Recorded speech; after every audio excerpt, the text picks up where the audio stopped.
자, 오늘 창세기 38장에서 말씀 받겠습니다. 38장 1절에서 11절. 그 후에 유다가 자기 형제에게서 내려가서 아둘람 사람 히라에게로 나아가니라. 그가 거기서 가나안 사람 수아라 하는 자의 딸을 보고 그를 취하여 동침하니 그가 잉태하여 아들을 낳으매 유다가 그 이름을 엘이하니라. 그가 다시 잉태하여 아들을 낳고 그 이름을 오난이라 하고 그가 또다시 아들을 낳고 그 이름을 셀라라 하니라. 그가 셀라를 낳을 때 유다는 거십에 있었더라. 유다가 장자엘을 위하여 아내를 취하니 그 이름은 다말이더라. 유다의 장자엘이 여호와 목전에 악하고 여호와께서 그를 죽이신지라.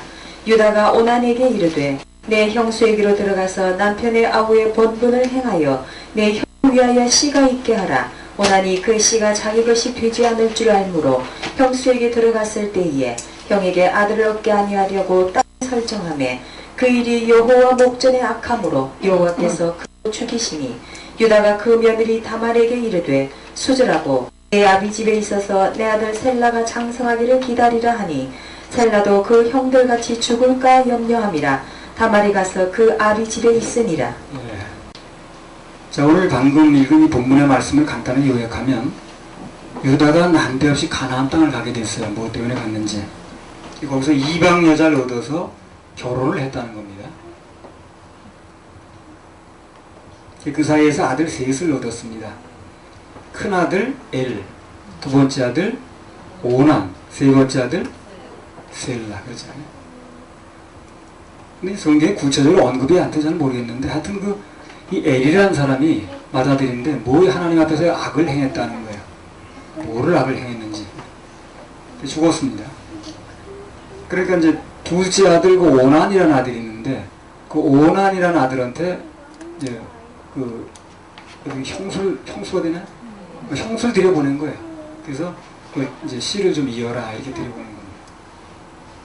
근데 또 이 사람이 그 아이가 태어나도 자기 아이가 안 된다고 생각을 해가지고 땅에다 설정을 했다 이런 얘기가 또 성경에 나왔어요. 악한 사람은 다 먹는 거예요. 일이 이제 그렇게 되니까 이 셋째 아들 주지 못하는 거예요. 또 죽을까봐. 아들이 둘이나 죽었으니까. 그냥 내놓지도 않고 이제 그랬다는 내용이 여기 나왔습니다. 자, 근데 우리가 눈여겨볼 게 뭐냐면 집안에서 그게 이제 일이 벌어진 거 아니겠어요? 아들이 둘이나 죽고 그랬으면 큰 벌어진 거죠. 여러분 안 그렇습니까? 자기 가족 중에서 더군다나 자녀가 둘이나 이렇게 죽었으면 큰일 벌어진 거잖아요.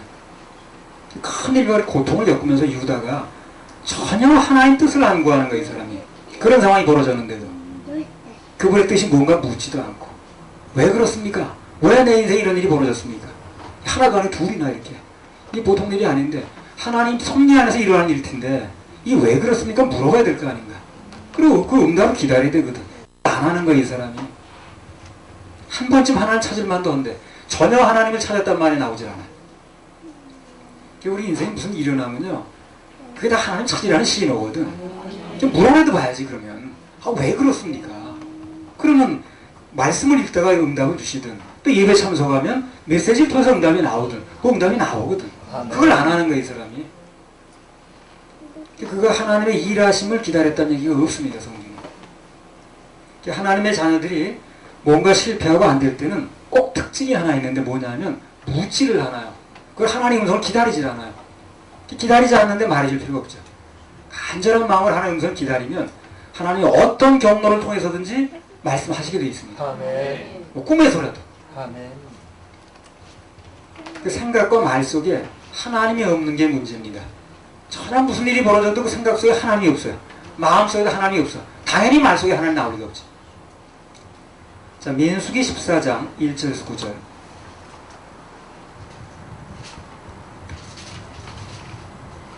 온 회중이 소리를 높여 부르짖으며 밤새도록 백성이 곡하였더라. 이스라엘 자손이 다 모세와 아론을 원망하며 온 회중이 그들에게 이르되 우리가 애굽 땅에서 죽었거나 이 광야에서 죽었다면 좋았을 것을 어찌하여 여호와가 우리를 그 땅으로 인도하여 칼에 망하게 하려 하는고. 우리 처자가 사로잡히리니 애굽으로 돌아가는 것이 낫지 아니하랴. 이에 서로 말하되 우리가 한 장관을 세우고 애굽으로 돌아가자 하매 모세와 아론이 이스라엘 자손의 온 회중 앞에서 엎드린지라. 그 땅을 탐지한 자 중 눈의 아들 여호수아와 여분네 아들 갈렙이 그 옷을 찢고 이스라엘 자손의 온 회중에게 일러 가로되 우리가 도르다니며 탐지한 땅은 심히 아름다운 땅이라. 여호와께서 우리를 기뻐하시면 우리를 그 땅으로 인도하여 들이시고 그 땅을 우리에게 주시리라. 이는 과연 젖과 꿀이 흐르는 땅이니라. 오직 여호와를 거역하지 말라. 또 그 땅 백성을 두려워하지 말라. 그들은 우리 밥이라. 그들의 보호자는 그들에게서 떠났고 여호와는 우리와 함께 하시느니라. 그들을 두려워 말라 하나. 자, 여기 여호수아 갈렙 그리고 그 나머지 10정탐꾼의 차이가 뭐냐면 한마디 그겁니다. 어떤 일이 벌어졌어요, 눈앞에. 그건 사실입니다. 현실이니까. 그 현실을 놓고 그 마음속에 하나님이 있느냐 없느냐 차이예요. 그 생각 속에.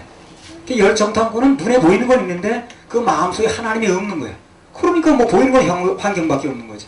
그러니까 돌아가지 않은 둥, 무슨 뭐 애굽이 낫다는 둥, 이런 망령된 얘기가 나오는 거예요. 근데 여호수아 갈렙은 똑같이 보고 와서 현실은 맞지만, 현실은 눈에 똑같이 보이지만, 그래 그 마음속에 하나님이 있는 거예요. 그래 다른 얘기를 하는 거예요. 그래 그 마음속에 하나님이 있느냐 없느냐가 차이입니다. 그게. 하나님이 있다고 믿는 사람은 그 마음속에 그 상황에서 당연히 하나님의 일하심을 기다리겠죠. 아멘. 이 현실은 맞는데 이런 일이 벌어졌는데 하나님이 이 일에 어떻게 일을 하실 것인가 하는 걸 기다리는 거예요. 근데 하나님이 없는 사람은 기다릴 건덕지가 없죠. 그러니까 막 날고 뛰는 거야. 해서 안 될 말 막 터져 나오는 거야. 그래가지고 결국 가나안 땅에 들어가지도 못했어요. 악한 말만 하다가. 생각 속에 마음 속에 하나님이 있느냐 없느냐 그 차이입니다. 환경은 똑같아요. 형편은 똑같이 일어납니다. 그 형편 속에서, 환경 속에서 하나님이 있는 사람은 하나님이 일하실 걸 기다리는 거예요. 근데 그게 없는 사람은 그게 안 기다려지니까. 그러니까 그냥 막 밤새도록 들고 뛰고 그 나만 장군 때 그 왕처럼 말이에요. 나머지 10명은 형편만 말하기 바빴지. 그 상황에서 하나님께서 어떻게 일하실 것인가 그걸 기대하는 마음이 전혀 없는 거예요. 그게 믿음의 차이입니다. 큰 차이가 있는 게 아니에요. 그게 무슨 대단한 무슨 문제가 있는 게 아니고 사실 그 차이인 거예요. 누군가 어떤 사람에게 어떤 역사가 일어나고 어떤 사람은 전혀 안 일어난다고 한다면 한 사람은 똑같이 환경 속에서 하나님이 일하심을 기다린 거예요. 왜 마음에 하나님이 있으니까. 근데 어떤 사람은 전혀 기다리지 않는 거예요. 그래서 그 사람에게는 일어나지 않는 겁니다. 일어나봤자 우연이라 그러죠. 그들의 생각 속에 하나님이 없는 게 문제라. 그러니까 어떤 일이 벌어지면 그걸 먼저 생각하셔야 됩니다. 아, 나한테 하나님이 계시지. 아, 참 나한테 예수가 있지. 그 하나님이 계시다면 그러면 내 인생에 분명히 일을 하시겠구나. 이걸 기다릴 줄 알아야 돼요. 기다리는 사람은 그 말을 함부로 하지 않죠. 기다릴 게 없으니까 이제 막가는 말을 해버리는 거예요. 그게 또 이제 그 말로 끝나는 게 아니라 그게 또 씨가 돼가지고 또 다른 일을 이제 벌어지게 만드는 거예요. 혹시 나도 모르게 그런 말이 나왔으면 빨리 회개의 물을 심어야 됩니다. 그 심었으면 또 나오던 것도. 심은 씨가 어디 가겠어요? 생각 속에 하나님이 있는가 없는가가 그 차이가 바로 가나안 땅에 들어가고 못 들어가고의 차이가 나버렸어요. 천지 차이죠. 들어가고 못 들어가고. 하나님께서는요, 언제 어떤 경우를 당해도 당신의 자녀들의 마음 속에, 생각 속에 하나님이 계시길 바라는 거야. 그걸 바라는 거더라고요. 그 사람 마음 속에, 생각 속에 하나님 계시길 바라는 거야. 당연히 말도 이렇게 나온 거거든. 그게 무슨 말일까요? 내 마음 속에 내가 있고 싶다고 말이겠죠. 하나님도 마찬가지입니다. 하나님도 그러세요. 내 마음 속에 내가 있고 싶다는 거예요. 뭐 다른 게 아니고 그분이 우리에게 요구하는 건 마음 요구하는 거예요. 우리는 돈 요구하는 게 아닙니다. 그분은 천지가 다 그분 거예요. 그 돈 가지고 쓰는 분이 아니에요. 하나님께서는 당신의 자녀들이 어떤 일이라든 간에 그 일 속에 하나님의 그 일하심을 기다리길 바라는 겁니다. 그게 믿음이니까. 그게 또 하나님을 하나님으로 대접해 드리는 거예요. 그래서 무슨 일이 벌어져도 먼저 하나님이 이 일을 어떻게 처리하실 것인가, 하나님이 어떻게 일하실 것인가, 그걸 기다려야 됩니다. 그리고 생각 속에 마음속에 하나님이 있어야 되는 거예요. 그렇게 기다리는 사람들은 하나님 그 인생 일을 하시더라고. 결국은 일을 하시더라고. 구원도 그래요. 죄를 사함받는데 하나님의 일하심, 예수님의 일하심을 기다리는 사람은 구원을 받아요. 모든 그분께 달렸으니까. 근데 내가 일해야 되니 안 해야 되니 이걸 기다리는 사람은, 거기에 믿음 있는 사람은 구원을 못 받더라고. 구원을 받고 못 받고의 차이더라고. 내가 이 죄를 사함받는데 예수님의 일하심을 기다리는 사람은 은혜를 받는 거예요. 선물로 구원을 받는 것입니다. 근데 내가 뭘 하고 안 하고에 거는 사람은 구원을 못 받는 거예요. 모든 걸 항상 다 해야 되니까. 자기를 기대하는 사람은 맨날 뭘 하고 안 하고만 따져. 그러다가 세월 다 갑니다. 그래서 결정적인 순간에도 하나님을 일하심을 믿고 기대하는 게 그게 바로 믿음입니다. 빡한 순간에도 하나님을 기억하고 그 마음속에 그 하나님 모시고 그 하나님의 뜻을 물었던 사람은 다 응답받고 그 위기에서 벗어났습니다. 다윗과 그의 사람들이 제3일에 시글락에 이를 때에 아말렉 사람들이 이미 남방과 시글락을 침노하였는데 그들이 시글락을 쳐서 불사르고 거기 있는 대소 여인들을 하나도 죽이지 아니하고 다 사로잡아 끌고 자기 길을 갔더라.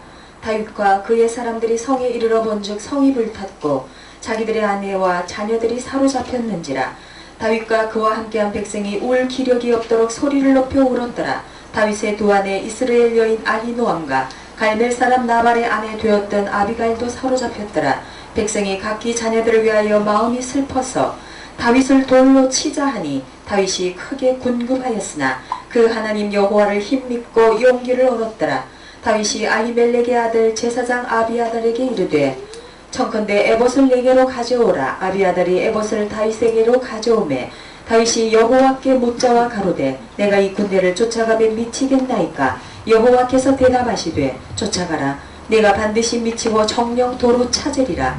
이에 다윗과 그와 함께한 600명이 가서 부솔 시내에 이르러는 뒤떨어진 자를 거기 머물렀으되 곧 피곤하여 부솔 시내를 건너지 못하는 200인을 머물렀고 다윗은 400인을 거느리고 쫓아가니라. 자, 상황은 그렇게 됐습니다. 지금 성은 다 불타버렸고 내가 살던 집은 다 불타버렸고 부인, 자녀들, 재산 다 가버렸어요. 그러니까 그냥 얼마나 이 사람들이 그냥 답답했으면 이제까지 그 자기 그 믿고 따랐던 다윗을 돌로 치려고 그러는 거예요 지금요. 근데 문제는 뭐냐면 이런 상황에서 하나님께 물을 수 있느냐는 겁니다. 여기 이제 운명이 결정돼요. 대부분 이런 경우에는요 하나님 물 생각하지 않습니다. 그냥 막 들고 뛰고 아니면 낙심하고 절망하고 말 그냥 막 쏟아내고 그러지 이때 하나님께 묻는 사람이 많지 않아요. 근데 이 다윗은 그게 다른 거예요 지금요. 그게 하나님 마음과 합한 거라. 이런 상황에서 하나님께 쫓아갈까요 말까요 물어보는 거예요. 이게 중요한 겁니다. 그러면 그런 상황에서 묻는 사람은 그 상황에서 하나님 인정한다는 거죠. 그 마음속에 하나님 있는 거죠. 그 생각 속에 하나님 있는 거죠. 그래 반드시 응답하는 거예요. 반드시 역사하는 겁니다. 그 아내와 재산을 다 뺏겼는데 뭘 물어볼 게 뭐 있나. 당장 쫓아가야지. 오늘 밤에 무슨 일이 벌어질지 모르는데. 그래서 물어보는 거예요. 가지 말라고 안 가겠다는 거거든요. 그게 바로 승리의 요인이라. 그게 바로 하나님을 하나님으로 인정해드리는 거거든. 요게 잘 안 된 사람들이 여기에. 환경이 너무 세니까 형편이 눈앞에 너무 보이니까 하나님께 물을 생각을 안 하는 거야. 뭘 묻긴 뭘 물어. 형편이 뻔하구만. 그렇게 나와버린 거야. 다윗이 그렇게 나오니까 하나님께서 그 사람의 인생에 개입할 수밖에 없는 겁니다. 그럼 결정적인 순간에 그 상황에서 하나님 뜻을 묻고 그분을 인정해드리니까 하나님 그 다음에 어떻게 하셨느냐는 거거든요. 11절부터 15절까지 읽어보세요. 우리가 들에서 애굽 사람 잠깐만요. 이 쫓아가다 600명이 쫓아가다 200명이 나왔다고 하는데 그러니까 이게 무슨 상황 얘기래 지금요. 굉장히 지쳐있는 거예요. 아니 자기 부인 쫓아가는데 지금 지쳐서 주저앉을 정도면 얼마나 지신 겁니까? 그러니까 힘이 없는 거죠. 가서 전쟁할 힘도 없는 거예요. 이런 상황에서 하나님이 어떻게 일을 하셨느냐 그러면. 또 어디로 간지는 모르고 이 사람들. 읽어보세요. 무리가 들에서 애굽 사람 하나를 만나 다윗에게로 데려다가 떡을 주어 먹게 하며 물을 마시우고 무화과 뭉치에서 뗀 덩이 하나와 건포도 2송이를 주었으니 그가 낮 사흘 밤 사흘을 떡도 먹지 못하였고 물도 마시지 못하였음이라. 그가 먹고 정신을 차리매 다윗이 그에게 이르되 너는 누이에게 속하였으며 어디로서냐. 가로되 나는 애굽 소년이여 아말렉 사람의 종이더니 사흘 전에 병이 들매 주인이 나를 버렸나이다. 우리가 그렛 사람의 남방과 유다에 속한 지방과 갈멜 남방을 침노하고 시글락을 불살랐나이다. 다윗이 그에게 이르되 네가 나를 그 군대에게로 인도하겠느냐. 그가 가로되 당신이 나를 죽이지도 아니하고 내 주인의 수중에 붙이지도 아니하겠다고 하나님으로 맹세하소서. 그리하면 내가 당신을 이 군대에게로 인도하리이다. 천사를 만났습니다. 아멘. 중간에 난데없이 그 사람 하나를 만나는데 그 사람이 정확하게 그 군대 진이 어디가 있는가, 아말렉 사람들이, 그리고 어디 가서 있는가, 그들이 뭐 어떤 무슨 진을 치고 있는가, 무슨 상태에 있는가 정확하게 알고 있는 사람을 만나는 거예요. 거기 만나기 쉽지 않지. 그 사람을 통해서 다 길을 안내받는 겁니다. 하나님께서 그렇게 만나게 하시는 거예요. 하나님만 바라보고 어떤 상황이 됐든 간에 그분께만 모든 믿음의 근거를 걸게 되면 돕는 사람을 만나요. 아멘. 천사를 만나는 겁니다. 하나님 붙여주시는 거예요. 도중에 생각지도 않은 길잡이를 만나고 기적 같은 승리를 또 거두게 하시는 거예요. 그 지쳐가지고 쫓아갔는데 헐레벌떡 아니 그날 밤에 그냥 대승리를 거두게 하는 거예요. 그래서 하나도 이름 불건 없이 다 찾아오기만 해요. 도움는 천사도요 그냥 오는 게 아니고 그분의 도우심을 기대하는 사람한테 옵니다. 아이 나는 그거 신경 쓸 것도 없고 난 뭐 필요 없어 하는 사람한테 뭐 하나 도와주겠어요. 하나님께 간절한 마음을 품고 그분의 도우심을 기다리면 그런 사람 마음에 하나님 찾아가셔요. 돕는 천사도 그런 사람한테 보내줍니다. 이 다윗은 참 그게 잘 돼 있더라고요. 참 특이한 게 그거예요. 다윗에게 똑같이 범죄도 했고 이 사람도 여러 가지 문제도 많은 사람인데 꼭 어떤 상황이 됐든 간에 급박한 상황에서 묻길 잘하더라고. 이게 우리 이제 여타 사람하고 틀린 거예요. 그 묻는다는 게 뭡니까? 그 마음속에 그 상황에서도 하나님이 있다는 거죠. 그게 믿음의 근거예요. 그게 믿음의 실체입니다. 묻는 게 믿음의 실체인 거예요. 그리고 기다리는 게 그분의 일하심을 기다리는 게 믿음의 실체입니다. 그렇지 않은 사람은 믿는다는 마음이 있어도 그 사람 믿음이 없는 것입니다. 사무엘하 2장 1절에서 4절. 오늘 이후로는 꼭 하나님이 인정하셔야 되고 그 상황에서 그리고 하나님께 묻고 그분의 일하심을 기다려야 됩니다. 그럼 그 사람의 기다리는 마음에 절대 하나님이 무슨 뭐 그냥 없는 걸로 하든가 흐지부지 하든가 절대 그러지 않습니다. 그 후에 다윗이 여호와께 물어 가로되 내가 유다 한 성으로 올라가리이까 여호와께서 가라사대 올라가라. 다윗이 가로되 어디로 가리이까 가라사대 헤브론으로 갈지니라. 다윗이 그 두 안에 이스라엘 여인 아히노암과 갈멜 사람 나발의 아내 되었던 아비가일을 데리고 그리로 올라갈 때에 또 자기와 함께한 종자들과 그들의 권속들을 다 데리고 올라가서 헤브론 각 성에 거하게 하니라. 유다 사람들이 와서 거기서 다윗에게 기름을 부어 유다 족속의 왕을 삼았더라. 혹이 다윗에게 고하여 가로되 사울을 장사한 사람은 길랏 야베스 사람들이니이다매. 자 이제 전쟁이 붙었는데 다윗이 그 전쟁을 앞두고 물어보는 겁니다. 올라가리까? 어디로 가리까? 누가 먼저 가리까? 전 물어보는 거예요. 그 마음이 하나님 인정하는 마음이라고 그랬죠. 그러니까 하나님이 이 사람을 왕으로 삼기 합당한 거예요 지금요. 그리고 어떻게 사울 잘 묻지 않더라고. 그 사람은 뭐 하나님께 물었다는 얘기 별로 없어요. 근데 이 다윗은 꼭 물어보는 거예요 이렇게. 그러니까 물어본다는 자체가 그 존재를 인정하는 거거든. 그러니까 그 사람에게 길을 열어주는 겁니다. 왕 삼기 합당한 거예요. 그래서 그 물어본 결과가 어떻게 됩니까? 4절에 보면 이스라엘 백성들이 마음을 다 몰아줘가지고 그러하여금 왕을 삼게 만들죠. 그게 그런 거예요. 연관이 있는 겁니다. 이게 물어봤다는 얘기 끝에 이게 나오는 얘기가 물어보는 사람에게 하나님 인정하는 사람에게 왕을 삼아주는 거예요. 이 연관이 되는 겁니다. 이렇게 아무 연관도 없이 써놓은 것 같아도 그렇지 않아요. 그래서 다윗이 물어봤다는 얘기 끝에 왕을 삼았다는 얘기가 연결된 게 뭐냐면 잘 물어보는 사람이 하나 인정하는 거기 때문에 그 사람의 인생을 왕으로 삼는 거예요. 하나님께서 행동할 때마다 물어보니까. 그런 결과 하나님이 인정하는 마음에 하나님이 그 마음에 드니까 사람들의 마음을 움직여주는 거예요. 그 사람들의 마음이 그냥 내 마음대로 되는 게 아니잖아요. 사람들의 마음을 막 움직여가지고 그러하고 왕을 삼게 만들더라는 거예요. 하나님 인정하는 사람은 결국 세상에서 잘 됩니다. 그게 하나님 마음에 꼭 드는 거예요. 하나님은 그 생각과 마음 속에 하나님이 있는 사람을 쓰는 겁니다. 근데 또 항상 이렇게 잘 물어보던 다윗이 사무엘하 11장에 보면 밧세바를 하고 무슨 일이 있었죠. 근데 또 안 물어보더라고. 지금 저 여자가 마음에 드는데 그거 절대 안 물어보더라고. 그게 사고 치는 거예요. 하나님께 묻기만 잘 물으면 신앙생활하면서 사고 칠 일이 없습니다. 안 묻는 가운데도 문제가 나는 거예요. 꼭 문제 일으킨 그 사람을 보면 또 문제가 일어난 경우를 보게 되면 나중에 보면 꼭 하나님 묻지 않았더라고. 하나님 인정하지 않는 거예요. 사안에 대해서. 하나님 인정하고 물으면 그게 금방 응답이 오고 안 오고를 떠나서 절대 사고 치지 않습니다. 잠언 3장 5절 6절.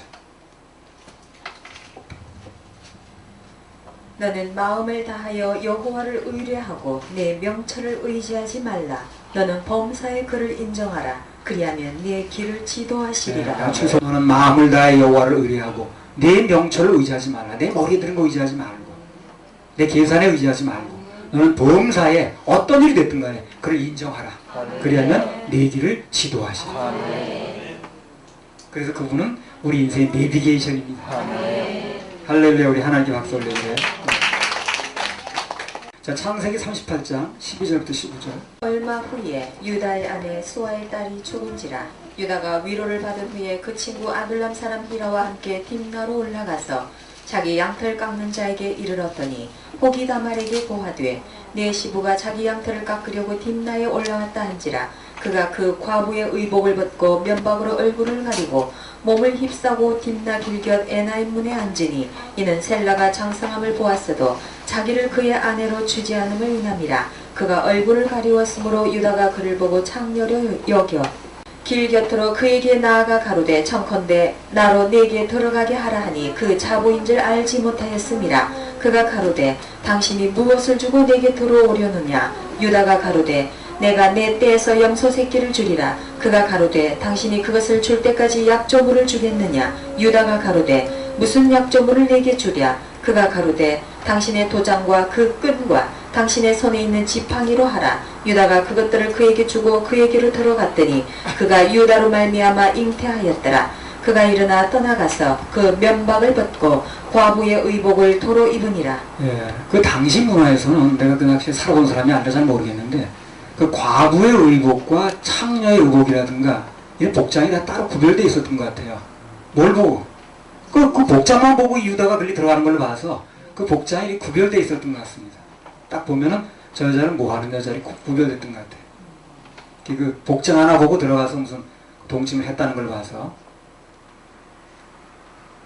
하긴 뭐 오늘날도 보면 복장만 보면 뭐 하는 사람이 대강 알겠더라고. 복장만 딱 보면 저 사람 대강 뭐 하는 사람인지 알겠더라. 특히 그 여성분들 보면 뭐 하는 사람인지 대강 알겠더라. 그러니까 여기 이 다말이 이 평범한 가정주부의 옷을 벗고 이제 창녀의 옷을 입었다는 거거든 지금. 그렇게 되면 어떻게 될까요? 그 옷을 바꿔 입는 순간 그런 대우가 오겠죠. 옷을 바꿔 입었으니까 그 사람 뭐 내막이 어떤 사람이 본 게 아니잖아요. 옷 보고 판단하는 거거든. 그래서 어떤 그 창녀라고 인정할 수밖에 없는 옷을 입었다는 것은 그런 대우를 받는 거 아닌가요? 그래서 이제 멸시도 받아야 되고 가정주부로 있으면 그런 일이 없을 텐데 천대도 봐야 되고 그야말로 그냥 그 문자그대로 창녀집을 받는 거예요 지금. 그걸 감수하겠다는 거지. 옷을 바꿔 입었다는 그렇잖아요. 예. 그럼 다말이 그렇게까지 하면서 이 옷을 갈아입는 이유가 뭐냐는 거예요. 이 가정주부의 옷을 계속 입고 있으면 그런 취급을 받지 않는 거가 좋다는 거예요. 근데 문제는 뭐냐면 유다를 마음을 들어오게 만들 수가 없는 거예요. 자기 며느리한테 누가 들어가겠어요. 그러니까 그 돌아오게 만드는 건 뭐냐면 그 창녀의 옷을 입으면 이제 가능한 거예요. 그게 면박을 가리면서 그 상태에서 생명을 낳을 수도 없고 그 생명을 낳지 못하면 메시아의 족보에 들어갈 수가 없는 거예요. 유다의 족보에 못 들어가는 거죠. 그래서 좀 멸시 천대를 당해도 과감히 그 옷을 바꿔 입는 것입니다. 그러니까 이 사람이 뭘 알았냐면 최종 가치를 아는 거예요. 최종 가치. 문제는 그겁니다. 그러니까 최종 가치만 분명하게 알면 최종 가치만 분명해지면 그 외 지엽적인 건 다 밀어놓을 수 있어요. 무언가 지엽적인 것 때문에 얼굴이 상하고 마음이 상하고 헤매는 사람들은 최종 가치가 분명히 정립이 안 된 겁니다. 지금. 최종 가치가 분명히 정립이 됐으면 그 지엽적인 거 갖다 밀어넣을 수 있는 겁니다. 그렇죠? 그러니까 내가 지금 이런 옷을 입어서 이런 취급을 받을 거야 말 거야 그런 것은 최종 가치에 하니까 밀어넣을 수 있는 거예요. 그거요. 최종 가치는 뭡니까 지금? 메시아 족보에 들어가겠다는 거죠. 들어가는 조건이라면 이 정도는 할 수 있다는 거거든요. 뭐 망설일 여지가 없는 거예요. 그러니까 모든 게 지금 문제가 뭐냐면 최종 가치가 뭔가를 아느냐 못하느냐 그게 정립되느냐는 이 차이라. 근데 지난번에 어떤 분은 들고 있어요. 내가 그때 이 신분에 거기 가서 뭐 이런 생각 가질 수 있거든. 아니 최종 가치가 뭐냐는 알면 되는 거 아니에요. 그럼 다 그럼 밀어넣을 수 있는 거 아니에요. 최종 가치가 분명치 않으면 그래 지엽적인 게 너무 커 보이는 거예요. 그래가지고 그게 내 인생을 지고 흔드는 거예요. 자꾸만. 그 지엽적인 가치가. 돼봤자 지엽적인 일밖에 안 일어나는 건데 그게 내 인생을 지고 흔드는 거예요. 그 때문에 고민하고 그 때문에 막 마음 상하고 그 때문에 건강 잃어버리고 그러는 거예요. 그 지엽적인 것 때문에. 최종 가치가 사람 분명히 서 있어야 되는 거예요. 그래야 지역적인 게 좀 불만스러워도 그것 좀 안 돼도 그걸 밀어넣을 수 있는 거거든요. 안 되는 사람 전부 최종 가치 문제예요. 인생에 문제가 없어서 사는 나라는 아무도 없습니다. 다 문제가 있습니다. 그러니까 최종 가치가 분명한 사람은 거기다 밀어넣을 수 있다는 거예요. 그게 안 되는 사람은 지역적인 방도로는 하는 거예요. 그게 내 인생을 막 쥐고 흔드는 거지. 인생 살면서 최종 가치가 뭔가만 알면 그것만 확실하면 그 사소한 것은 넉넉히 치고 나갈 수가 있습니다. 조금 그 문제가 생겨도 상관없는 거예요. 최종 가치가 흔들린 건 아닙니까? 우리 최종 가치는 뭡니까? 천국 들어가는 것입니다. 영원히 구원받아서 이 천국 들어가는 게 흔들려서 문제가 생겼죠. 그게 문제가 생긴 것이 아닙니다. 천국 들어가는 게 최소가 된 게 아닌 이상 이 생각과 가지고 그렇게 우리가 그렇게 흔들릴 일은 없는 거예요. 아멘. 대부분 헤매는 사람들 보면 그 인생의 최종 가치가 분명치 않아. 그 사소한 것에 계속 흔들리는 거예요. 정신없이 흔들리는 거예요. 그래서 여기 다말이 이 평범한 가정주부의 그 옷에서 이 창녀의 옷으로 갈아입는 그 파격적인 변신한 거거든요. 한마디로 말해서 난 최종 가치가 이 세상에서 그냥 평범하게 살다 죽고 싶지 않다는 거예요. 영원한 메시아 족보에 들어가겠다는 거죠. 그 최종 가치가 분명하니까 그 나머지는 이런 파격적인 변신이 가능한 겁니다. 안 그러면 무슨 해석할 일이 없어야 돼요. 해석할 길이 없다니까. 뭐하러 그렇게 하겠어 지금 이 여자가. 최종 가치를 얘기하지 않으면 이 여자가 이렇게 바뀌는 거에 대해서 옷을 바꿔 입은 거에 대해서 설명할 이제 일이 없다는 거지. 설명 길이 없다는 게. 그래서 생명을 얻기 위해서는 메시아 족보에 들어가기 위해서는 그 정도는 감수하겠다는 거예요. 그 과정에서 자기를 과감하게 내려놓는 과정이 필요하겠죠. 우리는 구원받기 위해서는 자기를 내려놔야 되는 어떤 의미에서는 지금까지 자기 모든 것을 부정해야 되는 내 살아온 인생을 부정해야 되잖아요. 그런 힘든 과정이 있습니다. 사람들이 그걸 엄청 힘들어하더라고. 내가 이래봬도 뭐 이거 하면서 이래봬도 뭐야 천국 가야 되는 거지 지옥 가면서 이래봬도 뭐 하나 하면서 그게 정말 별거 아니더라. 새 생명을 얻고 나면 그래서 최종 가치에 분명하게 내가 도달하게 되면 그런 지엽적인 거 아무것도 아닙니다. 죄사함 받고 천국 가는 그런 것에 비하면 아무것도 아니에요. 아멘. 자, 창세기 38장 19절. 그가 일어나 떠나가서 그 면박을 벗고 과부의 의복을 토로 입은 자, 목적 달성하니까 어떻게 해요? 도로 바꿔 입으면 되는 거예요.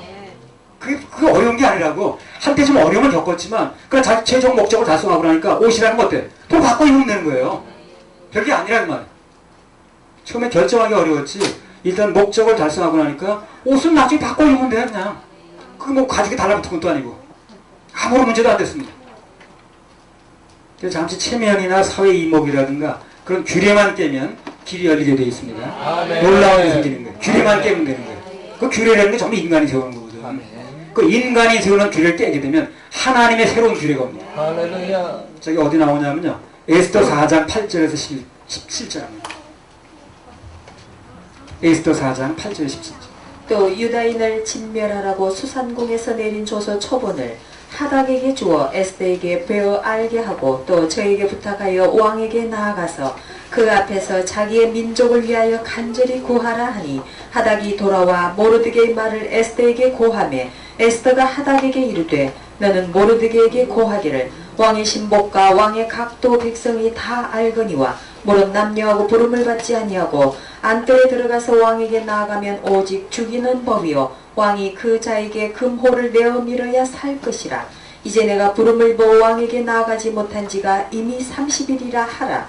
그가 에스더의 말로 모르드게에게 고하매 모르드게가 그를 시켜 에스더에게 회답하되 너는 왕궁에 있으니 모든 유다인 중에 홀로 면하리라 생각지 말라.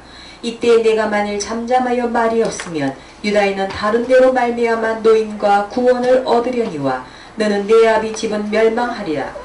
내가 왕후의 위를 얻은 것이 이때를 위함이 아닌지 누가 아느냐. 에스더가 명하여 모르드게에게 회답하되 당신은 가서 수산에 있는 유다인을 다 모으고 나를 위하여 금식하되 밤낮 3일을 먹지도 말고 마시지도 마소서. 나도 나의 신녀로 더불어 이렇게 금식한 후에 규례를 어기고 왕에게 나아가리니 죽으면 죽으리이다.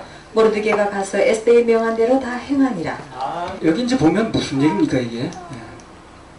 그 모르드게가 이제 인사 안 했다고 하만한테 그래가지고 이제 그 하만이 그 죽이려고 그랬어요, 모르드게를.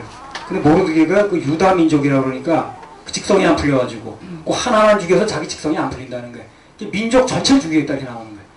참 못됐지 그냥. 인사 안 했다고 해서 그 민족 전체를 이렇게 한단 말이야. 그러니까 이제 이 모르드게가 이제 그 부탁을 하는 거예요. 그 누굽니까 저 에스더한테 이렇게 돼가지고 여차저차 이렇게 됐다.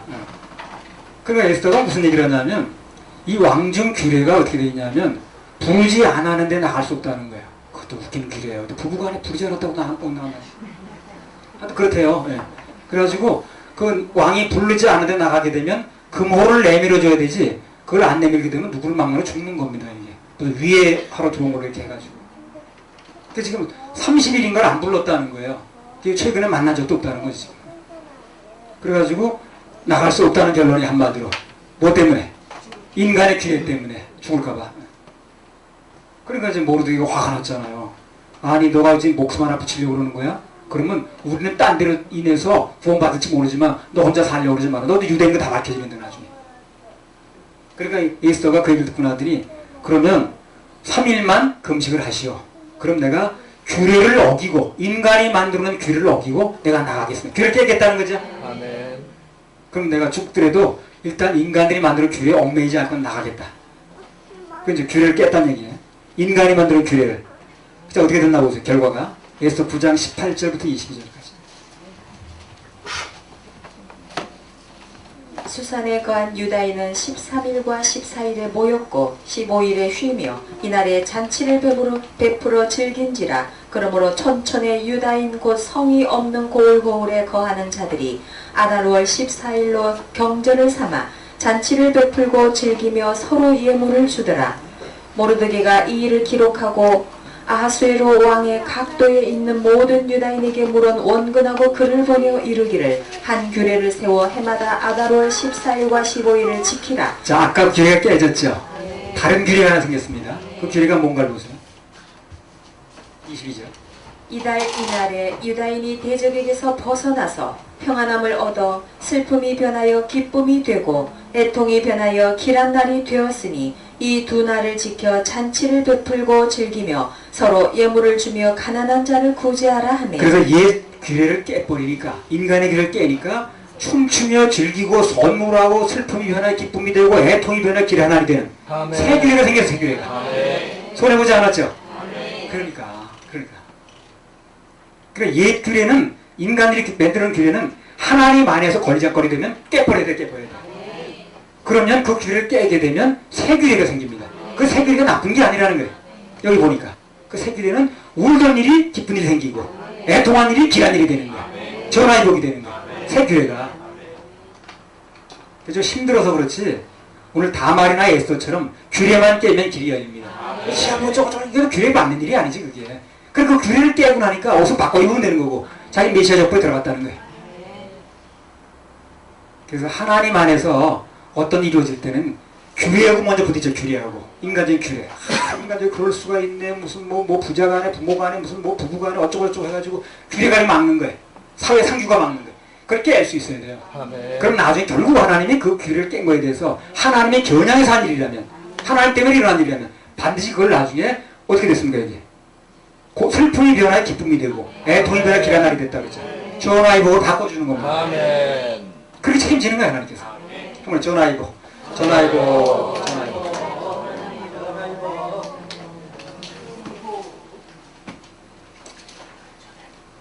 자, 창세기 38장 20절에서 26절. 내가 뭐 규례를 못 깨더라고. 거기서 그냥 규례를 못 깨가지고 그거 눌려가 평생 지내는 거예요. 그냥 거기서 계속 도는 거예요. 앞으로 못 나가면 도는 겁니다. 그게. 여러분 개미 챗 받고 도듯 한다는 거죠. 나가고 싶은데 못 나가니까 도는 거예요. 유다가 그 친구 아둘람 사람의 손에 부탁하여 염소 새끼를 보내고 그 여인의 손에서 약조물을 찾으려 하였으나 그가 그 여인을 찾지 못한지라. 그가 그곳 사람에게 물어 가로되 길곁 에나임에 있던 창녀가 어디 있느냐. 그들이 가로되 여기는 창녀가 없느니라. 그가 유다에게로 돌아와 가로되 내가 그를 찾지 못하고 그곳 사람도 이르기를 여기는 창녀가 없다 하더라. 유다가 가로되 그로 그것을 가지게 두라. 우리가 부끄러움을 당할까 하노라. 내가 이 염소 새끼를 보내었으나 그대가 그를 찾지 못하였느니라. 석 달쯤 후에 혹이 유다에게 고하여 가로되 내 며느리 다말이 행음하였고 그 행음함을 인하여 잉태하였느니라. 유다가 가로되 그를 끌어내어 불사르라. 여인이 끌려나갈 때어 보내어 시부에게 이르되 이 물건 임자로 말미암아 잉태하였나이다. 청컨대 보소서. 이 도장과 그 끈과 지팡이가 네 것이니까 한지라. 유다가 그것들을 알아보고 가로되 그는 나보다 옳도다. 내가 그를 내 아들 셀라에게 주지 아니하였음이로다 하고 다시는 그를 가까이 하지 아니하였더라. 이 도장은 뭐라고 그랬습니까? 성령의 인이라고 그랬어요. 지팡이는 뭐라고 그랬습니까? 끝까지 의지할 말씀의 지팡이라고 했습니다. 그걸 상징한다고 했어요. 그래서 상황이 어찌됐든 간에 확실한 증표 하나만 가지고 있으면 그러면 나중에 어떤 일이 벌어져도 그 증표가 나를 보호하는 거예요. 내가 나를 보호하는 게 아니라 내 선행, 내 무슨 뭐 하고 안 하고 그게 보호하는 게 아니라 내가 가지고 있는 증표가 나를 보호하는 겁니다. 지난번에 말씀드렸잖아요. 중요한 걸 반복하는 거예요. 증표가 나를 보호하는 겁니다. 아멘. 내가 예수님으로 받은 보혈의 공로, 보혈의 증표, 그 믿음, 그게 나를 보호하는 거예요. 아멘. 그래서 그 증표만 가지고 있으면 아무 문제가 없다는 게 이 다말의 믿음이라. 그것이 또 우리의 믿음입니다. 그렇죠? 여러분 그게 믿으십니까? 그게 우리 믿음인 거예요. 증표만 가지고 있으면 된다. 증표는 예수님 보혈이라. 주의 보혈 증거, 능력만토다. 그래서 그 약속을 붙잡은 사람, 말씀을 붙잡고 있는 사람이 끝내 사는 것입니다. 자, 27절부터 30절도 읽어보세요. 38절. 임산하여 보니 쌍태라. 해산할 때에 손이 나오는지라. 산파가 가로되 이는 먼저 나온 자라 하고 홍사를 가져 그 손에 메었더니 그 손을 도로 들이며 그 형제가 나오는지라. 산파가 가로되 내가 어찌하여 터치고 나오느냐 한 고로 그 이름을 베레스라 불렀고 그 형제 곧 손에 홍사 있는 자가 뒤에 나오니 그 이름을 세라라 불렀더라. 그 우여곡절 끝에 이제 다말이 임신을 한 거예요. 그래서 이제 태어날 때 보니까 공교롭게 쌍둥이가 나오는 거예요. 쌍둥이가. 이제 얘가 쌍둥이가 이제 임신이 됐는데 아이가 태어나는데 뭐가 나오냐면 손이 먼저 나오는 거예요. 손이 먼저 나온다는 건 무슨 뜻입니까? 거꾸로 나온다는 얘기죠, 지금 얘가. 머리가 먼저 나와야 되는데 거꾸로 나온다는 얘기. 난산이라 그 말입니다. 아이가 태어나는데 손이 먼저 나오는 거예요, 지금. 그러니까 이제 아이가 머리부터 나와야 되는데 그 당시엔 그 제왕절개라는 게 아마 잘 안 돼 있을 때 그 당시. 지금은 뭐 제왕절개도 그렇게 합니다. 그 당시 그렇게 되면 어떻게 되는 거예요? 죽는 겁니다. 그 라헬도 그렇게 낳다 죽는 거예요. 라헬이 아이 낳다 죽었지, 베냐민 낳다. 그런 경우입니다. 난산하다가. 지금은 제왕절개도 여러 가지 응급조치를 합니다만 당시로선 그런 사태가 벌어지면 죽는 거예요. 죽음의 그림자가 왔다 갔다 하는 거예요. 라헬도 난산으로 죽었어요. 그리고 난산으로 인해서 죽음의 그림자가 막 들여졌는데 그 아이의 손에 홍사를 맸다는 거예요. 지금 붉은 줄을. 그랬더니 붉은 줄을 맸더니 그 아이의 손이 도로 들어가더라는 겁니다. 결국 도로 들어가가지고 제대로 돼서 나오는 바람에 아이도 살고 산모도 살고 다 살았다는 거예요. 지금. 그래 붉은 줄이 다 살린 거예요. 지금 붉은 줄이. 이걸 영적으로 해석하면 어떻게 되느냐. 죄와 허물로 죄와 허물로 죽을 수밖에 없는 운명이었는데 우리 인간이 그런 거예요. 지금 운명이. 그런데 홍사, 즉 예수 그리스도를 보혈을 의지하면 보혈을 상징하는 홍사를 매면 살 운명으로 바뀐다는 것입니다. 똑같은 얘기예요. 똑같은 얘기. 아무튼 간에 예수님 보혈만 의지하면 누구든지 죽을 운명에서 살 운명으로 바뀝니다. 그게 중요한 거예요. 그래서 그 정말 아이가 거꾸로 나오는 그 죽을 운명에서 그 예수님의 피를 상징하는 보혈을 상징하는 붉은 줄을 맸더니 그러니까 도로 살았다는 겁니다. 지금. 그게 여호수아 2장 14절에서 21절.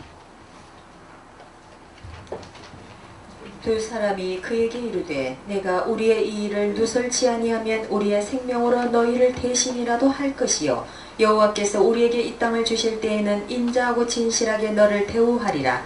라합이 그들을 창에서 줄로 달아내리오니 그 집이 성벽 위에 있으므로 그가 성벽 위에 거하였음이라.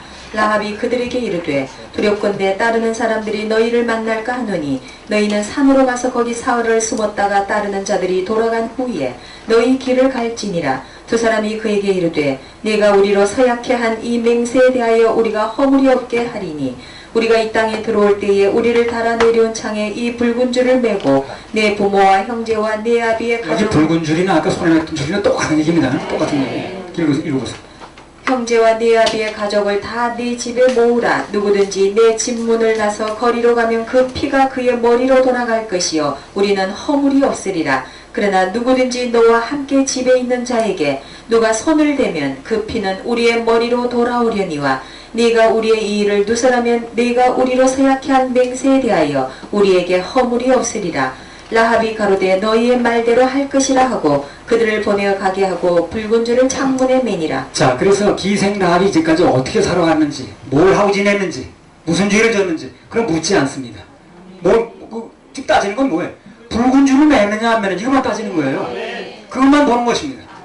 그러니까 하나님 보시는 것은 죽음의 사자 지나갈 때 보는 것은 그 문지방과 그 인방과 설주에 그 발랐느냐 피를 발랐느냐 이것만 보는 거지 그 안에서 뭘 하고 있느냐 보는 게 아니라는 거예요.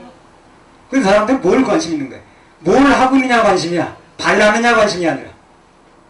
그러니까 이 라합이 이제까지 뭘 어떻게 살았는지 그게 중요한 게 아니라 붉은 줄만 내리면 그 줄이 걸려 있으면 그 줄을 보고 살려준다는 거거든요. 그 줄이 예수님 보혈을 상징하는 거예요. 아까 그 손에 맸던 줄하고 똑같은 겁니다 지금. 다 똑같은 얘기를 하는 거예요. 하나만 풀리면 다 풀리는 거예요. 예수님 피를 상징하고 모형하는 그 붉은 줄만 매면 그게 바로 구원의 증표가 된다는 거예요. 그 붉은 줄만 매면 예수님 보혈만 의지하면 기생 라합이 이제까지 뭘 하고 살아왔든 어떤 인생을 살았든 묻지 않는다는 거예요. 누구를 상대로 무슨 죄를 지었든 묻지 않습니다. 예수님 보혈만 있으면 나이도 묻지 않습니다. 성별도 묻지 않습니다. 무슨 병이 있느냐도 묻지 않습니다. 과거에 무슨 죄를 지었느냐도 묻지 않습니다. 베드로전서 2장 24절 25절 보세요. 베드로전서 2장 24절 25절. 친히 나무에 달려 그 몸으로 우리 죄를 담당하셨으니 이는 우리로 죄에 대하여 죽고 의에 대하여 살게 하려 하심이라. 그분이 담당하시는 순간에 우리는 죄에 대해서 저절로 죽어지는 것입니다. 예수가 죽은 게 확실합니까? 그럼 나도 죽은 거예요. 예수가 죽는 순간 나는 저절로 같이 죽어진 겁니다. 같이 죽은 거 같이. 죄에 대해서. 저가 채찍에 맞음으로 너희는 나음을 얻는. 그분이 채찍에 그분이 채찍에 맞은 게 맞습니까? 그럼 나는 나음을 입은 거예요. 입는다는 건 주어졌다 그 말이거든. 그다음에 너희가 전에는 양과 같이 길을 잃었더니 이제는 너희 영혼의 목자와 감독 되신 이에게 돌아왔느니라. 그래서 예수가 내 죄를 대신해서 십자가에 못 박혀서 내 대신에 모든 죄를 해결했더니 믿어지면 돌아오는 거예요. 잃었던 영혼을 찾은 영혼이 되는 거예요. 돌아오는 겁니다. 그 외에 어떤 조건도 묻지 않습니다. 아무도 묻지 않는다고 그랬잖아요. 에베소 2장 8절 9절 그잖아요. 하나님은 하나님께 우리 준 거 선물이라고 행해한 게 아니라고 그러죠. 로마서 10장 10절 한번 보세요. 이 마음으로 믿어 의에 이르고 입으로 시인하여 구원에 이르느니라. 그래서 예수 그리스도가 내 죄를 완벽하게 해결했다는 것이 정말 믿어져서 입으로 시인되어지면 그러면 그것으로 일단락 된 것입니다. 그 다음에 성장의 문제로 넘어가겠죠. 단 이런 건 있어요. 진짜 그 사람이 구원을 받은 사람이라면 내가 지옥 갈 모든 죄로부터 내가 전부 예수님 보혈로 인해서 깨끗하게 씻어지고 구원받은 것이라면 거기에 대한 누림과 감사가 있습니다. 이건 틀림없습니다. 자, 로마서 5장 1절 2절 한번 보세요. 전혀 누려지지도 않고 나는 아주 찝찝. 그런데 그건 이상한 거예요. 내 죄가 분명하게 없어진 게 믿어졌다면 당연히 누려져야겠죠. 누가 내 빚 갚아준 게 분명히 믿어졌다면 빚에 대해서 더 이상 전전긍긍하지 말아야지. 빚을 언제 갚아? 그럼 갚아준 게 아니지. 갚아준 게 믿는 게 아니지 그 사람. 로마서 5장 1절이죠. 그러므로 우리가 믿음으로 의롭다 하심을 얻었은즉 우리 주 예수 그리스도로 말미암아 하나님으로 더불어 화평을 누리자. 예, 누림이 있어야 됩니다. 그 내가 죄의 빚이 갚아졌다는 건 예를 들어서 내 돈에 누가 100만 원, 뭐 1억을 빚을 졌는데 누가 대신 갚아줬다는 건 그 빚에 대해서 내가 더 이상 시달리지 말아야죠. 너의 열매는 그 사람 밭에 따라 다르지만 그러나 예수 그리스도의 보혈로 말미암아 구원받은 게 입술의 열매는 내 여기서 나오는 겁니다. 상대방 밭에서 나오는 게 아니라 내 입에서 나오는 겁니다. 내 마음 밭에서 나오는 겁니다. 당연히 그건 있어야지. 당연히 있어야지. 그리고 이걸 한번 생각해보세요 여러분이요. 정말 내가 누군가를 상대로 내 자신이 이루어졌는데 누군가를 상대로 나는 정말 지옥 갈 수밖에 없는 죄인이었는데 예수 그리스도의 보혈로 말미암아 내가 구원받았어. 너무 감사해. 하는 고백을 한 번이라도 해본 적이 있는가요? 누굴 상대로든가. 한번 생각해보세요. 그거는요. 분명히 물어봐야 됩니다. 그거는. 이건 내 마음밭의 문제니까. 상대방 마음밭의 문제가 아니니까. 전도의 실적은 어때요? 상대방 마음밭의 문제인 거예요. 그러나 내 입술의 열매는 내 마음밭의 문제인 거예요. 이거 틀이 없죠. 근데 나 한 번도 그런 얘기 해본 적이 없다. 이건 내 마음밭의 문제가 생긴 거예요. 전도에 그 사람 안 받으면 어쩔 수 없죠. 어떻게 하겠어. 그 사람 마음밭의 문제인데. 근데 내 마음속에서 그런 마음이 일어나는가? 다 참 감사가 넘쳐가지고 그런 고백을 단 한 번에 해본 적이 있는가? 이건 내 마음밭의 문제거든. 아멘.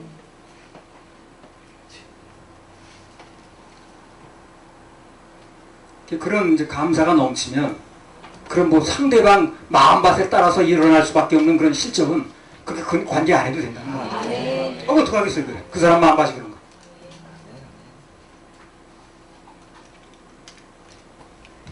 그런 것에다 구원의 확신을 걸고 하면 안 됩니다. 아멘. 그래서 가끔 가다 보면 나 구원에서 다 알아. 가끔 가다 다 알고 그런 사람한테 한번 그런 질문을 해보고 싶은 거예요. 정말 내 죄가 예수님 십자가 보혈로 인해서 용서됐다는 거, 내가 죄로부터 해방됐다는 거, 이걸 내가 누렸는가? 그럼 누구에게 그런 얘기를 한 번에 해본 적이 있는가? 그런 얘기 해본 적도 없다. 그럼 뭘로 마음밭을 증명하겠냐고. 또 하나 보면요, 구원을 안 받은 사람의 특징이 뭐냐면 구원을 안 받은 사람은 구별을 못 하더라고. 그게 또 특징이야. 그냥 아무 데나 가서 앉았는 거예요. 그래서요. 구원 안 받은 사람의 특징이 뭐냐면 구원 안 받은 사람을 구별을 못 해. 그럼 아무 데나 얘기 가서 얘기 안 듣는 거야 그냥. 구별이 안 되니까.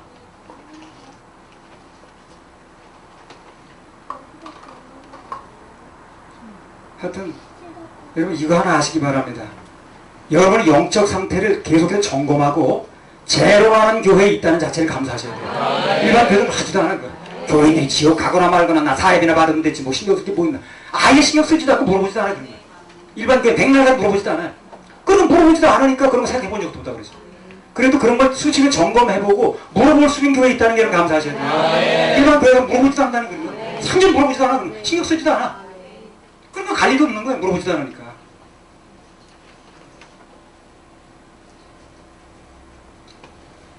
아무튼 예수님 보혈만 있으면 나이도 묻지 않고 성별도 묻지 않고 과거에 무슨 죄를 지었냐 묻지 않고 실적이 있느냐 묻지 않습니다. 내 마음에 누림은 필요합니다. 내가 못 누리면 무슨 얘기겠어요? 이건 물어봐야 돼. 내 마음에 누림이 있는가? 그럼 난 누구에게 단 한 번이라도 내가 죄로부터 사함받고 천번 청구할 수 있다는 그 감사에 대한 얘기해 본 적이 있는가? 이건 내 마음밭의 문제니까. 자, 레위기 14장 1절에서 9절.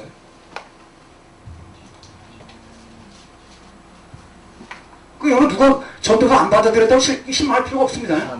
예수 그리스도 보니까 그거 신경 쓰지 말라고 했더라고. 그건 그 사람 마음밭의 문제라. 그 사람 마음밭까지 내가 어떻게 하겠어? 그러니까 내 마음밭은 내가 알아봐야 되는 거야. 여호와께서 모세에게 일러 가라사대 문둥 환자의 정결케 되는 날의 규례는 이러하니 곧 그 사람을 제사장에게로 데려갈 것이요 제사장은 진에서 나가서 진찰할지니 그 환자에게 있던 문둥병 환처가 나았으면 제사장은 그를 위하여 명하여 정한 산새 2마리와 백향목과 홍색실과 우술초를 가져오게 하고 제사장은 또 명하여 그 새 하나는 흐르는 물 위 질그릇 안에서 잡게 하고 다른 새는 산대로 취하여 백향목과 홍색실과 우술초와 함께 가져다가 흐르는 물 위에서 잡은 새 피를 찍어 문둥병에서 정결함을 받을 자에게 7번 뿌려 정하다 하고 그 산새는 들에 놓을지며 정결함을 받는 자는 그 옷을 빨고 모든 털을 밀고 물로 몸을 씻을 것이라. 그리하면 정하리니 그 후에 진에 들어올 것이니 자기 장막 밖에 7일을 거할 것이요 7일 만에 그 모든 털을 밀되 머리털과 수염과 눈썹을 다 밀고 그 옷을 빨고 몸을 물에 씻을 것이라. 그리하면 청하리라. 예. 홍사에 관한 얘기를 하는 거지 그냥. 문둥병은 죄를 상징합니다. 성경에서 문둥병은 죄를 상징해요. 그래서 그 죄를 정결케 할 때도 홍색실이 필요하다고 그랬어요. 홍색실 나오지 않습니까? 지금 뭐가 필요하다는 거예요? 예수님 보혈이 필요하다는 거죠. 예수님 보혈이 필요하다. 자, 여기 이제 얘기가 그렇게 되는 거예요. 살아있는 새, 산새가 저 산에 있는 새 얘기를 하는 게 아니야. 예. 살아있는 새, 이게 산새, 저 산에 사는 새 얘기를 하는 게 아니에요. 살아있는 새. 살아있는 새 두 마리 중에 한 마리는 죽여서 제물로 쓴다는 거예요. 또 한 마리는 그 피 흘린 새에 피를 묻혀가지고 날려보낸다고 말이죠. 이게 뭘 의미하는 거냐? 이게 뭘 의미하냐면요. 결론부터 말하면 죽은 새는 인간의 문둥병 때문에 죽는 겁니다. 지금. 죄 때문에 피 흘리고 죽는 거예요. 누굴 상징합니까? 예수님을 상징합니다. 죽은 새는. 인간의 그 문둥병, 죄 때문에 그 죄를 짊어지고 죽는 거예요. 새 한 마리가. 죽은 새를 피에 묻히고 살아나는 새는 또 누굴 얘기를 합니까? 우리 얘기를 합니다. 우리. 나를 얘기를 하는 거예요. 나를. 아멘. 자유의 몸이 된 새는 구원받은 우리 얘기를 하는 거예요. 아멘. 그래서 어떤 새가 살아나서 올매에 걸렸던 새가 살아나가지고 생명을 얻으려면 또 하나가 죽어야 되는 거 어떤 새가. 그 죽은 새에 피를 묻히게 되면 하나 새는 산다는 거거든. 날아간다는 거거든. 그 죽은 새가 예수 얘기를 하는 거예요. 그러니까 예수의 피만 묻히면, 피만 바르면, 문 인방에 바르고 설주에 바르면, 그 인방 이거죠. 인분에 설주에 바르면, 그러면 또 한 새는 살아나는 거예요, 지금. 아멘. 아멘. 그러니까 그 새가 뭐 한 게 아니라 지금요. 무슨 실적 있는 게 아니에요. 피를 묻혔느냐 안 묻느냐 그 문제야. 그러니까 어떤 새가 하나 죽었어. 그 죽은 새에, 그 죄가 죽은 새에 피를 묻혀가지고 이 새에 묻히면 그 새는 살아나는 거지. 아멘. 그 날아간 새, 살아난 새가 우리 얘기를 하는 거야. 아멘. 죽은 새는 누굽니까? 예수 그리스도 얘기를 하는 거야. 우리는 우리 대신 십자가에 죽으신 예수님의 보혈의 공로를 힘입으면 피를 묻히고 살아난 새처럼 죄로부터 자유몸이 되어서 홀홀 날아가는 겁니다. 아멘. 저도 청년 때 겨울에 구원을 받았는데 정말 날아가는 것 같더라고요. 정말 날아가는 것 같더라고요. 잠자리가 너무 달고 안도감이 오고. 그래서 예수 그리스도가 피를 흘려서 우리 죄를 다 이뤄놓으셨습니다. 완성하셨습니다. 더 이상 넣을 것도 없고 뺄 것도 없어요. 그래서 선물로 주는 겁니다. 그러면 더 이상 그거에 대해서 왈가왈부 할 필요 없는 거야. 그걸 내가 누려지면 내 마음속에 정말 죄로 사함받은 게 감사가 넘치고 누려지면 그걸로 끈 일단락 된 거예요. 그 나머지 그 입술의 열매가 맺어지는 과정에서 전도 열매가 맺혀질 수도 있고 영도 헷갈린 영혼 만나면 안 될 수도 있는 거예요. 그 사람 마음 받은 문제니까. 그래 분명한 것은 내 마음 봐서 내가 해결돼야 된다. 그렇죠? 하나님이 그 고통하는 소리를 들으시고 아브람과 이삭과 야곱에게 세운 그 언약을 기억하사 들의 성들을 멸하실 때 곧 롯에 거하는 성을 엎으실 때에 아브람을 생각하사 롯을 그 엎으시는 중에서 네, 맞습니다. 그 얘기입니다. 자, 그러니까 지금 누구 때문에 누굴 건져줬다 이런 얘기 한마디로. 그죠? 그런 얘기죠. 롯 때문에 건져진 게 아니라 아브라함 때문에. 이스라엘 백성들 때문이 아니라 그 아브라함 때문에. 그런 얘기거든요. 지금. 아브라함의 믿음이 그거예요. 그 로마서에 나오잖아요. 의롭다 하지 않는데 의롭다고 인정해주면 믿는 믿음이라고 그랬죠. 그리고 구원이라는 건 우리 때문에 이루어지는 게 아닌 거예요. 하나님의 약속 때문에 그분이 해놓으신 일을 믿는 믿음 때문에 이루어지는 거예요. 그러니까 절대 구원의 근거가 내가 아니라는 거예요. 출애굽은 죄에서 건져내는 얘기를 하는 거거든 지금. 출애굽이라는 자체가 죄의 애굽으로부터 건져내는 얘기를 하는 거예요. 구원의 얘기를 하는 거예요. 그러니까 예수의 피도 나오는 거예요 거기다. 근데 그것이 근거가 뭐냐면 우리 때문이 아니라 아브라함 때문에 되었다는 거예요. 우리 때문이 아니라 예수 그리스도 때문에 됐다는 거예요. 출발이 그렇게 됩니다. 그 다음에 출애굽기 3장 12절. 성령 너와 함께 있으리라. 내가 백성을 애굽에서 인도하여 낸 후에 너희가 이 산에서 하나님을 섬기리니 이것이 내가 너를 보낸 증거니라. 예. 그래서 이 출애굽하게 된 이유가 뭐냐면 섬기게 보내라는 겁니다. 그러니까 예배 드리려고 끌어내는 거예요. 그래서 예배 드리려게 하려다 보니까 죄의 노예로는 하나님을 예배 드릴 수가 없는 거예요. 그 죄로부터 끌어내는 거예요, 문제야. 그래가지고 그 인방과 설주에다 피를 발라가지고 사망으로부터 죄와 사망으로부터 건져내가지고 결국은 궁극적인 목적은 예배 드리게 만드는 거죠. 근데 예배 드리려면 죄는 예배 드릴 수가 없다는 거예요. 그래서 먼저 죄로부터 건져내는 겁니다. 죄가 씻어져야 예배 드릴 수 있고 죄가 씻어져야 하나님 섬길 수 있고 죄가 씻어져야 하나의 관계가 된다고 말이거든. 그러니까 오늘날 많은 사람이 예배 드린다고 모였는데 그것은요 잘못된 것입니다. 죄가 먼저 씻어져야 되는 거예요. 죄로부터 나와야 되는 거예요. 그러니까 애굽으로부터 일단 나와서 그리고 나서 예배 드리는 거예요. 그러니까 애굽에 있으면서 예배 드리는 게 아니고 거기서 예배 드리면 되죠. 근데 불 끌어내려는 이유가 뭡니까? 거기선 예배가 안 되는 거예요. 거기서 끄집어낼 때 예배가 되는 거라. 그 사단은 어떻게 합니까? 계속 가지 못하게 하죠. 그게 잘못된 거예요. 거기서 예배 드리는 게 아니라 죄로부터 나와서 예배가 되는 거예요. 그러니까 죄로부터 나왔는지도 모르고 확인도 안 해보고 예배 드린다고 모인 건 그 순서가 잘못된 거예요, 지금요. 그러니까 예배를 드리기에 앞서서 먼저 죄로부터 출애굽을 해야 됩니다. 나와야 되는 거예요. 근데 많은 사람들이 그렇게 안 하더라고. 출애굽을 했는지 개인의 유월절이 있는지 죄사함 받았는지 신경도 안 쓰고 예배 드린대. 그냥 30년 예배 드렸대. 죄의 노예로는 하나님을 섬길 수가 없어요. 근데 죄가 씻어져야 하나님을 섬기고 예배 드릴 수가 있는 것입니다. 그래서 먼저 출애굽을 시키는 거예요. 그리고 출애굽을 시키고 난 다음에 예배를 받으시는 거예요. 애굽에서 예배를 받은 적이 없어요. 출애굽을 시켜야지 예배를 받는 겁니다. 자, 그랬더니 이 바로가 사단을 상징하죠. 사단은 앞잡이에요, 지금요. 이 사단의 대변인입니다. 이 바로가 뭐라고 타협발이 들어오나 보세요. 출애굽기 8장 28절. 바로가 가로되 내가 너희를 보내리니 너희가 너희 하나님 여호와께 광야에서 희생을 드릴 것이라. 너무 멀리는 가지 말라. 그런즉 너희는 나를 위하여 기도하라. 자, 보내긴 보내주는데 너무 멀리 가지 말라고 얘기 나옵니다. 자기 영향권 안에 두겠다는 거죠, 지금요. 그러니까 지금 오늘날 이제 사람들이 여러분 그런 얘기 많이 들었을 거예요. 이제 뭐 예수 믿으면 구원받아요. 이거 알았습니다. 이거 나도 뭐 다 그럼 믿습니다. 근데 구체적으로 한번 들어가 보세요. 자살죄는 어떻게 믿고 있으며, 그 다음에 회개는 지금 지은 죄는 어떻게 해결하며, 또 앞으로 지을 죄는 어떻게 하고, 구체적으로 물어보면 어떻게 뭐라 그럽니까? 너무 깊이 들어가지 말아요. 그게 무슨 얘기인지 압니까? 너무 멀리 가지 말라는 얘기 똑같은 얘기예요. 근데 사단은 깊이 들어가지 못하게 만드는 거예요. 이게 분명히 들어가야 이 죄가 드러나거든. 분명히 들어가야 죄가 드러나고 해결받을 거 아닌가. 자, 보세요. 우리 여기 와서 그렇게 수없이 들어도 아직도 그게 해결이 안 돼가지고 이제 드러나는 거 보세요. 근데 그거 일반 교회에서 이렇게 지나가는 얘기를 그냥 전부 모아놓고 그냥 해가지고 이렇게 될 일인가 보다. 그거 되지 않습니다.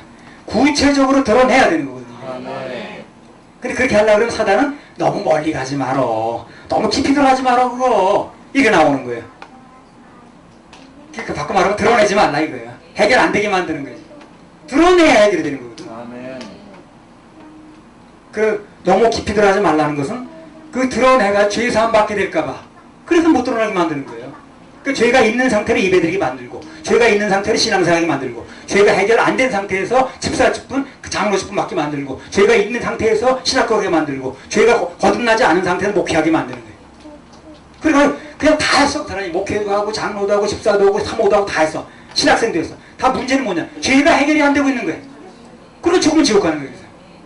그 사단은 그거 이제 멀리 가지만 말라는 거예요. 깊이 들어가지 말라는 게 무슨 얘기냐? 죄가 해결되는 단계까지 들어가지 말라는 거예요. 죄가 해결되는 단계까지 들어가면 깊이 들어가야 되거든. 그 사람은 꼭 들여내야 되잖아요. 그 사람은 뭐 벌벌 뛰거나 말거나 뒤집어내야 되거든. 그래 해결될 거 아닌가? 그걸 하지 말라는 거예요, 그냥. 대강 지내 그냥 뭘 그렇게 따지고 들으려고 그러는 거예요, 그거 복잡하게. 멀리 가지 말라는 얘기 바로 그거예요, 그게. 그 자기 영향권 안에서 멀리 가지 말고 그냥 슬슬 여기 해가지고 요성부터 그냥 하라는 거예요. 예배 드리고 해주겠다는 거예요. 그럼 멀리 가지 말라는 얘기는 깊이 들어가지 말라는 거예요. 그 사람들이 그러잖아요. 깊이 들어가지 말라고. 깊이 들어가지 말라는 건 해결하지 말고 있으라는 말이에요. 그리고 해결하지 말고 목사는 괜찮다는 거예요. 해결하지 않고 목사가 얼마나 좋아. 그 해결하지 못한 목사가 전부 그냥 죄인만 들어놓는데 해결하지 말고 그냥 집사를 해두고 장로도 아무 상관없는 거예요. 단 너무 깊이 들어가지 말라는 건 죄를 해결하지 말라는 거예요. 그게 사단의 정법이라. 우리도 그냥 좀 깊이 좀 들어가려는 사람들이 벌벌 뛰죠, 그냥. 그런 걸 물어보냐는 둥 그냥 하나 다 알고 있으면 그런 거 안 물어보지 말라는 좀 깊이 들어가서 해결하려고 그렇게 나오는 거예요. 사단의 정법에 걸려 들어가서 사단의 말에 자기 대변하고 있는지도 몰라요, 이 사람이. 그렇게 말하는 거예요, 그냥. 자, 8장 25절 보세요. 모세와 아론을 불러 이르되 너희는 가서 이 땅에서 너희 하나님께 희생을 드리라. 자, 이 땅에 있으면서 희생 드리라고 그러죠. 그 무슨 얘기입니까? 이 땅에 있으면서 예배 드리라고 말이죠. 분리를 못하게 하는 거예요, 분리를 못하면 예배가 안 됩니다. 분리 안 되고 될 것 같으면 뭐할 거 집어냅니까? 거기서 예배 드리면 되는 거지. 그런데 분리를 안 하고는 예배가 되지 않는 거예요. 그래서 일단 예배가 성공하면 분리를 해야 되는 거예요. 그래서 교회 분리 얘기를 하는 겁니다, 그게. 어떤 사람이 이동시키는 데 목적이 있는 게 아니에요. 근본적으로 예배가 되질 않아요. 자꾸 섞어버리니까. 물타기 바빠가지고. 희석시키는데 뭐가 되겠어요? 원액이 되질 않는데. 사단은 분리를 못하게 만듭니다. 분리 이 땅에 있으면서 그냥 예배 드리라는 거예요. 그냥 애굽 땅에 있으면서. 어쩌면 이렇게 사단의 정법이 드러나는지 몰라. 이거 그대로 소홀하고 하는 거예요, 사람들이. 전혀 아야 소리도 못하고 찍소리도 못하고 소홀하고 하는 거예요. 아무도 이걸 아는 사람이 없는 거예요. 아무도 모른다고까지 뭘 할 수 없게. 이게 아는 사람이 별로 없는 거예요. 자, 그다음 10장 11절 한번. 이거 지난번 집회에서 할 수 없이 얘기했는데 먼저.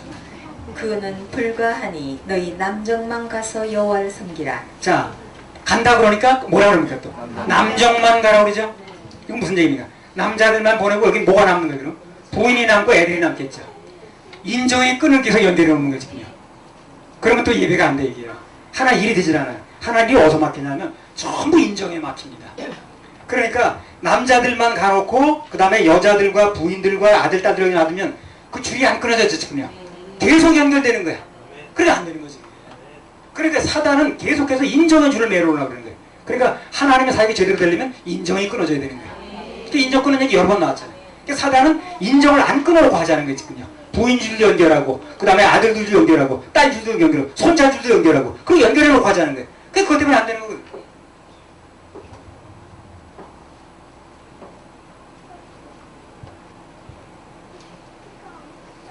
남정만 가라는 게 바로 줄을 끊지 말라고 말이에요. 줄을 끊지 말고 하라는 얘기를. 그게 아무것도 안 되거든. 계속 거기 걸려가지고. 줄이 걸려도 되겠어요, 그게?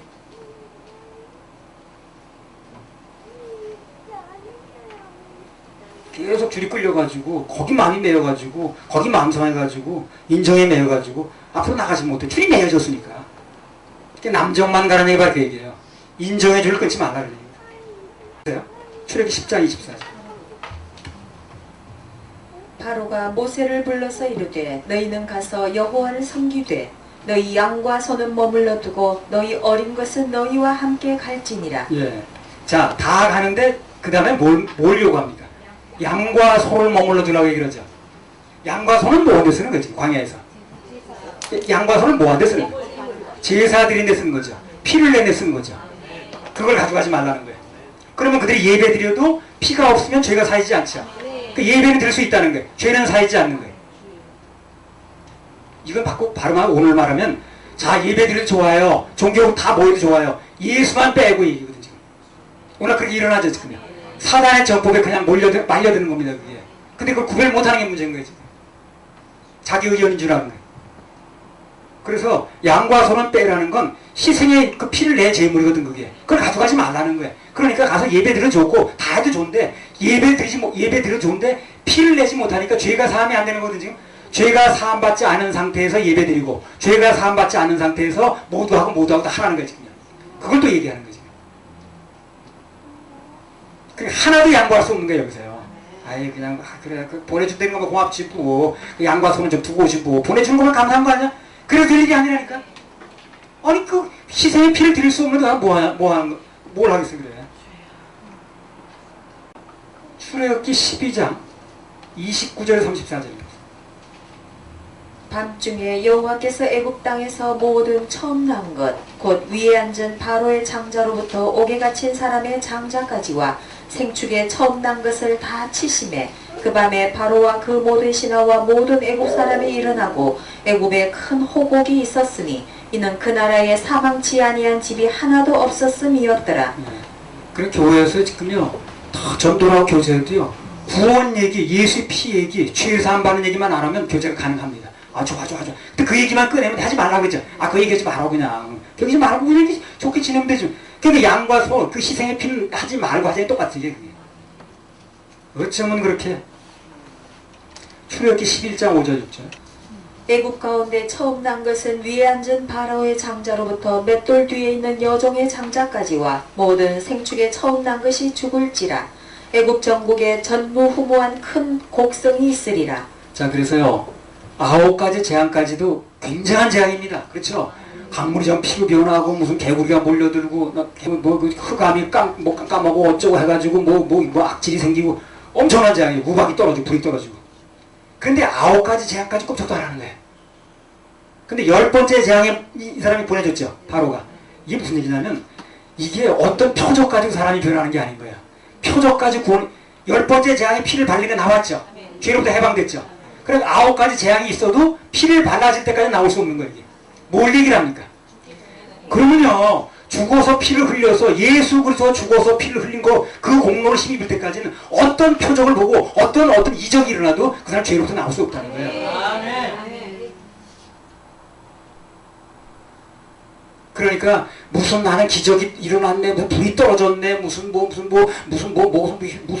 뭐가 단맛으로 변했네, 별별 기적이 있어도 그 기적 가지고 되는 게 죄의 삭은 뭡니까?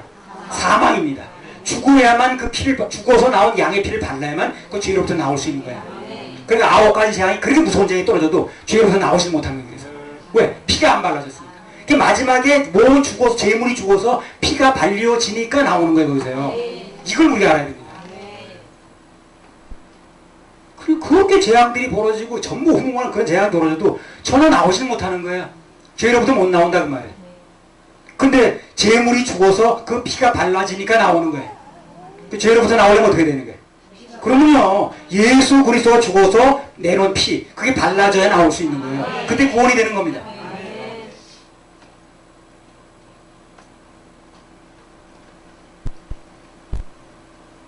오직 예수의 죽음과 피로서만 죄에서 나올 수가 있습니다. 그 제약, 무슨 어떤 표적 가지고 되는 게 아닌 거예요. 근데 오늘 많은 사람들이 어떤 표적을 체험하면 무슨 나 이런 표적이 있었다고 불이 떨어졌고 어쩌고 그거 가지고 자기는 구원을 삼수 있죠. 그거는 안 됩니다. 9가지 재앙과 죄에서 못 나오죠. 10가지 재앙에 피를 발리니까 나오죠. 피가 있어야 나오는 거예요. 그 다음에 출애굽기 12장 21절 22절.